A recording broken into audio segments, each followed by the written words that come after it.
গোপালগঞ্জের স্বতন্ত্র আওয়ামী লীগের প্রেসিডেন্ট বাহিনীর হাতে যে হামলা হয়েছিল, সেই হামলায় বাংলাদেশ জাতীয়তাবাদী দল কেন্দ্রীয় কমিটির ক্রীড়া সম্পাদক দিদার বরকে নির্মমভাবে পিটিয়ে হত্যা করেছিল।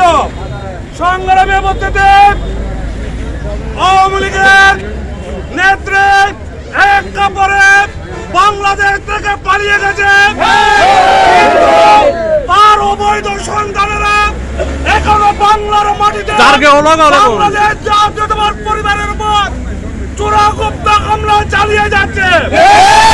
এখন থেকে যেখানে আওয়ামী লীগ হামলা করবে, বাংলাদেশ জাতীয়তাবাদী পরিবার তার কড়াই ঘন্টায় সোজা চলে পাল্টা হামলার মাধ্যমে এর প্রতিশোধ গ্রহণ করতে আমাদেরকে এখন থেকে সকল বিভেদ, সকল বুঝাবুঝি থেকে দূরে থেকে ঐক্যবদ্ধভাবে বাংলাদেশ জাতীয় দল এবং প্রিয় নেতা লায়ন আসলাম চৌধুরীর হাতকে শক্তিশালী করতে হবে।